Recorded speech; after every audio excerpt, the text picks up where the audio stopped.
Hey guys, Shawnte Kinney. Welcome to the Next Level Podcast, Conversations from the Other Side. I am joined today by Tania Flores, the Associate Editor of Next Level Magazine. Hey Tania. Hey Shawnte.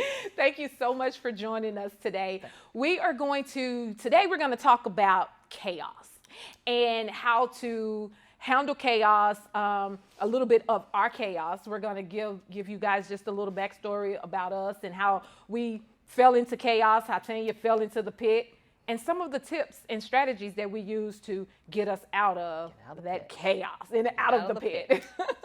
So first, Tania, why don't you tell them, what do you consider when you say chaos? What exactly do you mean? I think chaos is when your life feels in disarray, whether it's a little bit of disarray or you're completely paralyzed by the tumult around you in your personal life, your family life, your work life. And I agree. So like an event, because chaos is not always in our control. No. It kind of spirals, and it starts with an event. Something is happening. Right, and you may not even realize that you've hit an event. Yes. Until you're starting to slip, and you may not realize you're slipping until you are no longer functional, or things are starting to go right. Things are spinning. Yeah, and they do, and they start to spin, I mean, really quick. And it could be something as simple as eating an Outshine bar. I know, I kind of call her. That wasn't very nice of you to bring that up. Or for me, something like chocolate. Chocolate, and it sounds crazy, but chocolate can actually has the effect to be the start of chaos in my life, because I am a addict. I overeat. Okay, so I know my triggers, and chocolate is a trigger for me. It is. So I will eat something, and just having the chocolate is no problem. Right. And I'm enjoying the luxury of a Twix bar. It's no problem. What I do not realize, and what it took me a lot of time to realize, is it just started a roller coaster of things, because then my emotions start going crazy. My desires start getting out of control, and not just desires related to food. Just chocolate for me starts the event. You know, and it's a triggering moment. It is. Is what it is, and I totally understand. And it's not, and you don't go out of control when you have, like you were saying, a Twix break.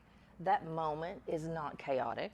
It's very pleasant, actually. It really is. It's very soothing. It is very soothing. Yes. But you'll find the next day your body says, let's get something else. let's have something else. Just one little thing, but it's not going to hurt because it's just one little thing. It never does. It's just one little thing. But then you find out, you know, when you wake up, like I have often done, weeks later or years later, months later, and I have gone down a rabbit hole. Right. And I'm trying to figure out, how did I get here? What was the thing that got me here? Well, I remember when I was really in the pit, and I remember thinking to myself, I am way too smart for my life to look like this right here. It's very sad. And it didn't have anything to do with chocolate. Well, eating was out of control, but that was just a side thing. But it can be, even a joyous event can begin to bring chaos into your life. You have to watch every transition, every event, I believe, has the opportunity to crack what's going on and bring chaos in. Yeah, I do agree with you on that. So let's talk about, in issue 2 of the magazine, we actually both shared an article. Mine is Chaos to Balance, and yours is talking about how your journey from the pit, or let me out. I can't remember exactly what it is. From the pit to the city of purpose. Or let me out of here. Or what happened. So, you know, people they hear about me all the time. Let's kind of talk just a little bit about what you talk about in the article, your deep dive into the pit, and how you ended up realizing that you were in the pit and getting out of it. You're putting me on the spot. I'm putting you on the spot. Well, in my situation, I've been in the pit a lot of times, but never to the extent that I was in this situation. Several factors. My father got sick and died, and he lived with us. My oldest daughter went off to school. My husband lost his job of 20 years. We spent all of our savings, all of his retirement fund, and I can't think of all the other things that happened. Oh, I went through menopause like that, just abruptly. And the house fell into disarray, the finances were in disarray, and because everyone relied on me, no one noticed that things weren't getting done. And I didn't even really notice until it was really far gone. So that's what happened to me. You know, this didn't even happen all at once. Oh no, it was years. And sometimes it feels like, sometimes when chaos hits, it feels like it's just a pile on and a pile on and a pile on and a pile on. And for me, like last week. Well, yeah, like last week. You know, an incident that just, because I'm kind of in the middle of chaos right now. One thing starts spiraling, one thing happens, and then just serendipity, the car messes up. And it's just one thing and those after are another. Easily identifiable. You can easily say, oh, my car's messed up. Someone in my family is sick. I'm in chaos. And it just starts. You don't you have no idea, you have no control of it. It just starts. And I remember when I was in the midst of even when I finally realized, okay, this is chaos. And I'm not even talking about last week. I'm talking about I'm talking about the article that that I wrote when I realized my level of chaos. It had been just like you just been building for years. It wasn't a one isolated thing, but it was something that started it, and I never got past that one thing that started it. You know, because often things happen and we don't take the time to heal from that thing. You don't really process it. You don't before you have to deal with something else.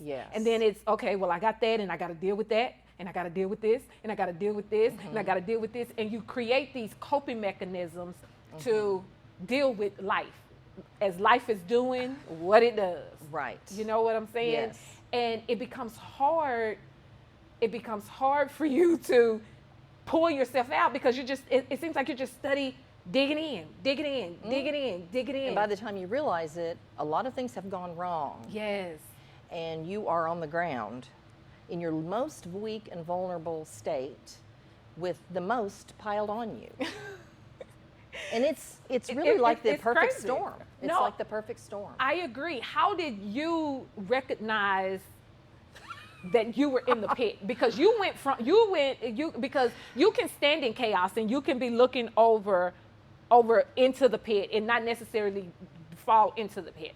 There have been times when I've been in the pit, and there's been times when I've been standing at the edge of the pit. Like if anything else goes wrong, and if I don't get control of this, I'm just gonna jump right on down in there, and I'm gonna pile the dirt right on me, and we're just gonna hang out in there. Well, in my situation, it was really just so monumental after those couple of years, 5 years, whatever. My finances were in complete disarray. The house was literally falling apart. Literally. Before we moved out of that house, a woodpecker made his nest in the outside wall of my house. I mean, no one wants me to tell that story, but that's what happened. It happened. That's what happened.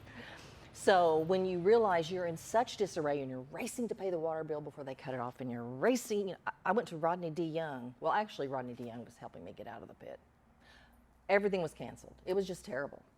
And I just knew gradually, I'm too smart for this. What's going on? Why does this feel so terrible? And you have these, and you have that, okay, something has got to give. Because I remember I was literally on the floor, and I'm like, something has got to give. Something, and crying, and like, what is going on? Because I cannot get it to stop. And it's like, the more I do, the worse it gets. Because at the time when chaos really got a hold of me, I was trying to fix everything because I'm a control freak. And you're the family fixer. I am the family You're the fixer. family, or just were. like You just, were yeah, the I family was. fixer. Just like you, Yes. the family fixer. Yes. And it seems like it always falls, the chaos, and this is just my assumption, it falls on the family fixer and maybe because that's you're carrying everything. And you tend to body block everybody's stuff. And oh, I got this.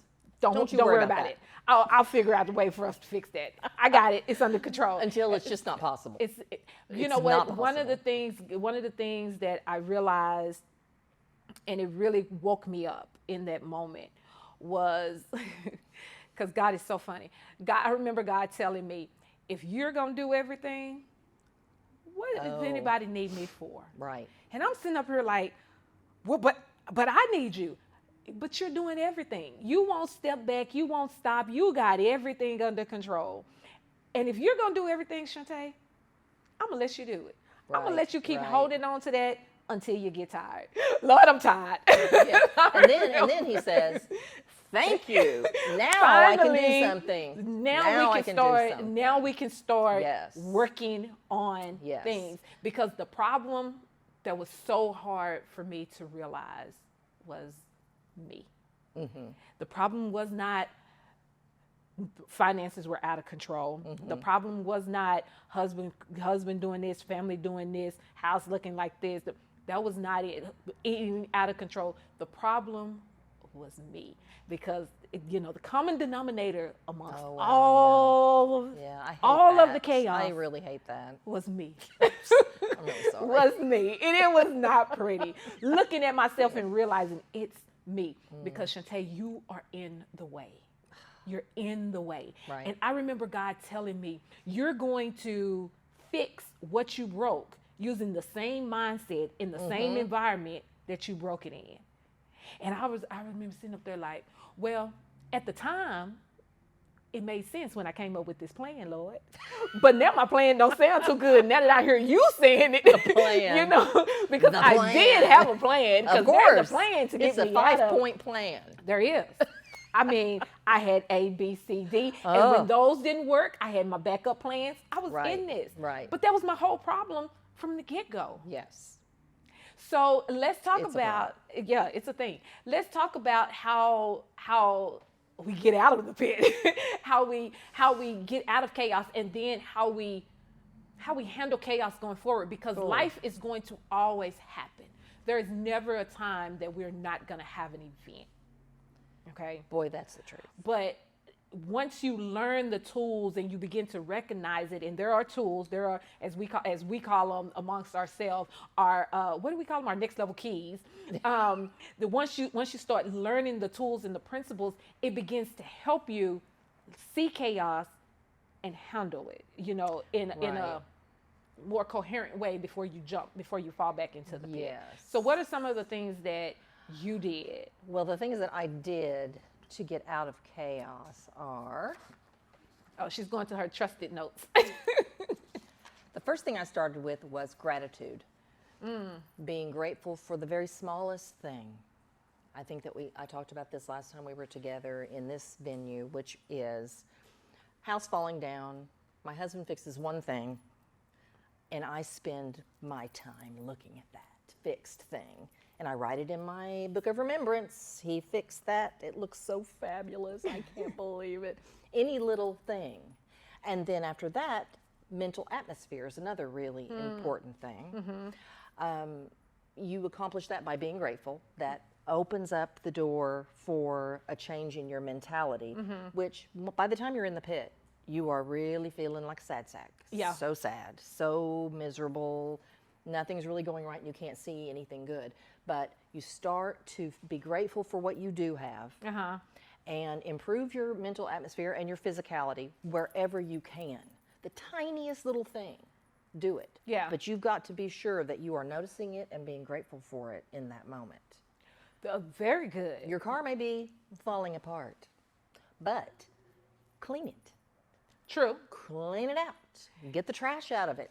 Don't sit around with a trashy car. When I was at my bottom, remember, I had my van seats in the house. Oh yeah, I do recall you saying that, mentioning that in the article, and your friend coming over and kind of looking at you. She was baffled by what she saw before her, and frankly, I But I just cried and cried and cried. That's what I did. That was my part in that day, just to cry.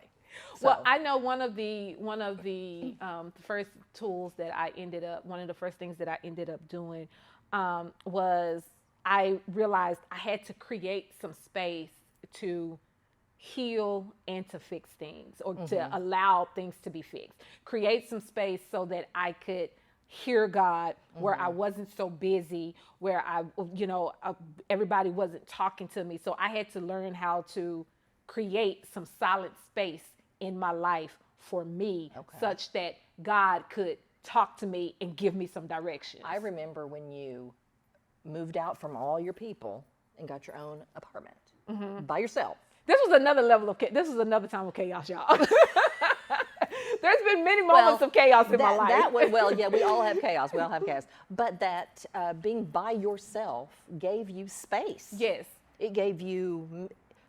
We really can't clear out the chaos until we have some measure. Meditation's part of it also. Yes. To give your mind some stillness so that God can speak to you, or the universe, or whatever you think. But your higher power wants to talk to you. Because that's his sole desire. That's his sole desire, to connect with us. And I found myself so busy trying to fix all of the chaos. I didn't have time. I hear myself saying it now, and I'm almost embarrassed by it, but it was my reality. You're embarrassed? Yeah. Well, I didn't have seats sitting in my living room. Yeah, okay. But I couldn't find time for God because I was trying to fix so many things. Right. And at the same time praying, Lord help me, Lord help me, Lord help me. But those weren't even real prayers. Those were that was me talking, but me still trying to be in control. I got this. I don't need you. Lord help me fix this. Yeah, I don't need fix you. It myself. Won't you come and, connect with me with what I'm doing. Get on board with my plan. Yeah, just follow me, Lord, because yes. I know what I'm doing. And if you will just back me, because he was really the only person that I needed to back me. And the problem was actually him. He wouldn't back me. He wouldn't back my play. Shawnte, no, your plan's horrible, babe.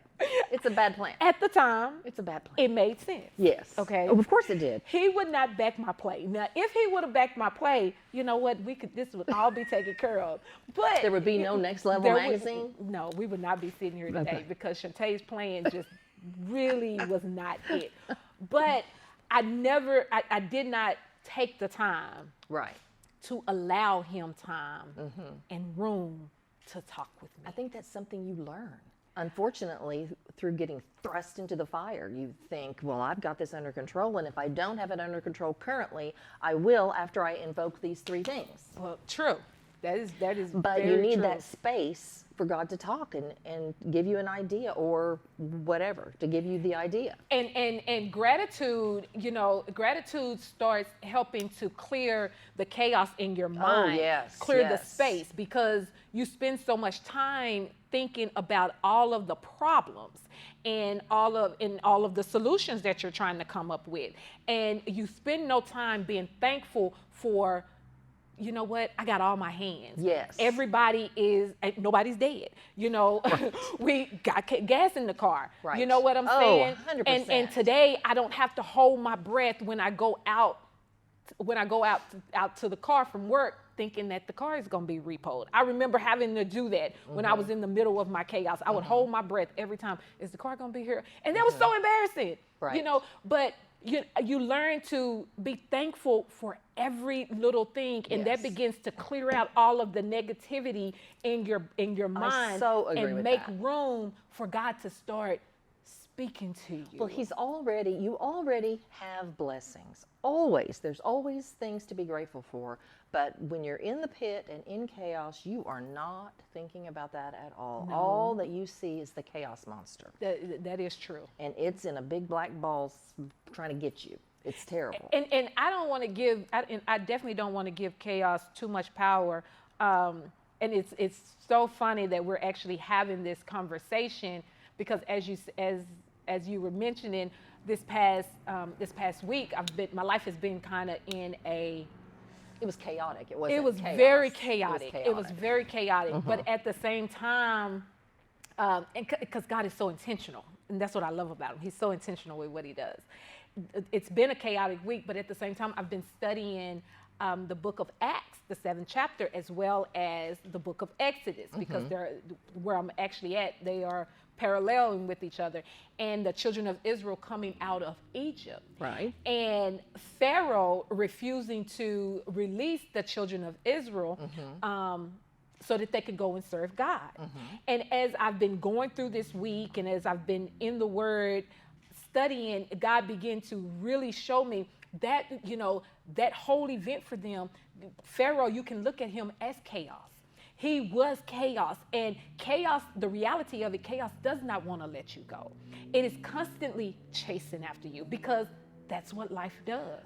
And in a way, Pharaoh himself was in chaos. If he would have just let them go, But you know, let it go. We know better. We know better. Yes. We can't even help it. He was we determined know to hold better. on.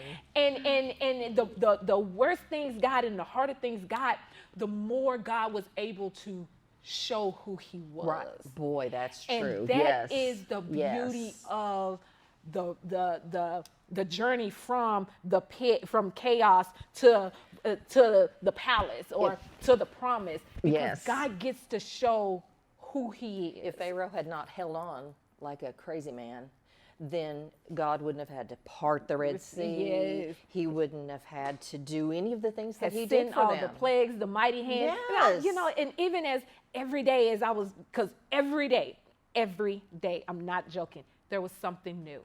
Every time I thought that things were getting better, something new hit. And every day I was just like, okay, I'm in Egypt. And chaos doesn't want to let me go. And that's okay. Because what I love about the word of God, because it's relevant all the time, was God was like, okay, Pharaoh don't want to let him go. Now I'm fit to show you my mighty hand. And I learned how to be thankful for every day that something was happening, because I'm like, the mighty hand of God is about to come forth. The mighty hand of God is about to come forth. And it did. So when he brought the children of Israel out, he brought them out with a mighty hand, because he had to use a mighty hand, because chaos didn't want to let him go. Pharaoh Right. was a big chaos. Yes. And the mighty hand, when you say mighty hand, it doesn't even have to be something that we would call big. No, just Small incremental changes that Yes. he works, and it gradually starts to show you you and you. I'm putting some brake fluid in your car. Well, the car has brake fluid today. Well, but seriously though, it's just a small thing. we wouldn't have wanted to kiss those Midas guys right on the lips if we hadn't had the brake fluid problem. That is true. That is true. Now those Midas guys are like the That star of is the true. show. And we get to see God in the middle of Yes. chaos. Yes. That's one of the most beautiful things we really do. We get Maybe to see that's why him. he allows chaos to even still exist. I agree. There has to be a foil, I suppose. I do agree. But again, it's life doing what life does. Yes, Life, yes. you know, we're always lifing. We And are life always is lifing. not always, every day is not always, yay, smiles and sunshine, you know? Yes, And so yes. we have to learn how to live in that and not get stuck And I in the think chaos. I think that's where your time bender things come in. Well, that is true, because one of the other tools that I learned, that I activated when I started making time for God and allowing him to speak to me, is he started guiding my day, guiding my actions. You know, I started being intentional about what I spent my time on, what I spent my thoughts on. God, is this for now? Is this something that I need to be looking into, handling now? And he would talk me through the day, and we would move and do the things that was necessary in the day. And all of a sudden, my life got to the point where now I can touch all the things that need to be touched, and I can leave the things that need to be left Yes. alone because everything is not for right now. No. And that was one of the things that I learned that helped me to get out of the chaotic state that my life had traveled into, and how I continue to stay out of those chaotic states. Yes. because of time bending, because of your relationship with God, and the way you allocate your day based on His allocations, then that's a tool for maintenance of peace. Yeah, that is true. I That just is coined that. maintenance of peace. I'll take that. I'll take that. And then one of my final tools that I use and that I consistently use is I give myself grace. And That's really important. I give myself grace, and I'm often forgiving myself. Right. Because I don't always get it right. I don't always make the best decisions every time, but I make the decisions that I can based upon what I have, based upon what I know. Then we just go with it. I really think forgiving yourself, that's a whole other room that we have to walk through. You and me, as far as next level goes, talking about that's so important to being able to maintain peace, is to like yourself and allow yourself to, oh, yeah, I messed that up. But I did the best I could at that moment. Yes, and even when I look back, when things were so chaotic, and I know we've talked about this, when I look back and things were so chaotic, I have to say, I forgive you, Shawnte, because you really and truly did the best that you could at the time. No, they were not all the best decisions, but you did the best that you could. What does Maya Angelou say? When we know better, we do better. Yes. And that, man, she was a wise woman, and that is so important. That's a hard one for me. I work on that, forgiving myself for, for the state of stuff. chaos you were in. Have you forgiven yourself for the chaos that you found yourself in back then? Or are you still working on that now? Analysis of the factors, things that happened to bring me into that low place. I feel better about it. But there are residual problems if you're a mother, residual issues. When you're in chaos, if you allow yourself to dive into chaos, then you're going to hurt your people. True. By accident. True. And that is harder, but that's for another day. And no, look. It's harder. And it's not just being a mother. There were people that I hurt when I was during this time period, and I have no children, but there were people that I hurt because of my actions, not intentionally, but trying to help. I literally was trying to help, and my helping hurt. Yes. And I didn't understand it then, and I had to forgive myself again for even that. Right. It felt so right at the time. At the time, it felt so right. Again, Shawnte was know-it-all. She got it. I got this. I got this. But it just wasn't. It just wasn't it. Yeah. It wasn't it. But you know what? I forgive myself.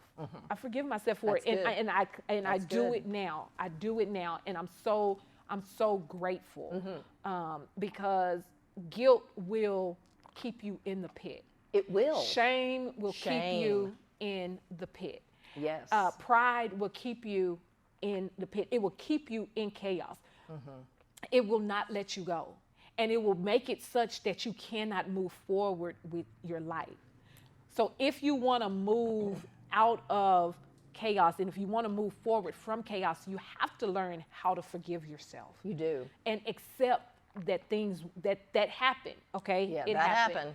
But we're going to move on forward from it. Right. We are. We're going to Otherwise, you can become paralyzed. Stay in that behavior, stay in that chaos, because you feel like, well, what's the use?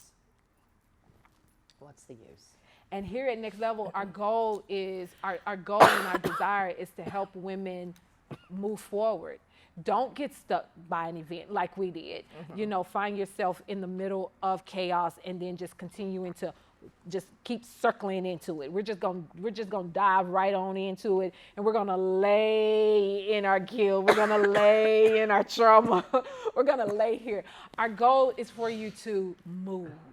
Our goal is for you to keep living, and so that's why we do this. That's our purpose. Yes. That's our mission. We have to a share. plan. We do. We do. We have a plan, and it's not the beauty is it's not our plan. Right. We finally got enough sense. Yes. Finally. Yes. Well, not to say that we couldn't slip again. That's why you have to maintain. Oh yeah, no. You have to try to maintain. I constantly slip. Yeah. But I thank God. I thank God that I get corrected sooner and I don't let it Well, spiral. I think it's because you're meeting him daily. Yes, in that the is Word. true. If you're meeting him daily in the Word, that really helps.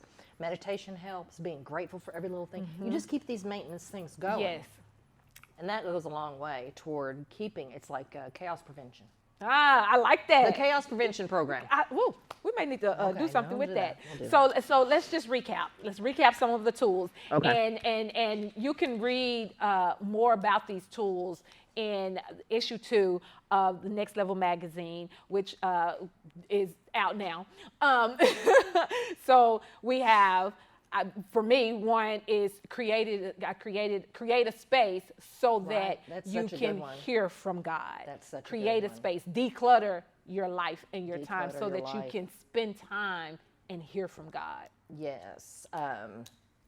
Mental atmosphere. Affirmations, we didn't talk about that, but affirmations are really important. Meditation, which is creating the space.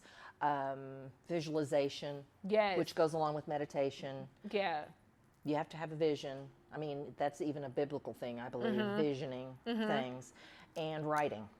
Oh, Writing is also really important. No, you're right. That was a really big thing Well, what for is the me. scripture for? Write it big so everybody can see it. What's that Yes, scripture? write the vision and make it plain. Right. So that everyone who reads it can run with it. Yes. Yes. So no, journaling has been a saving grace for me. It has. But that's also part of how I create my space.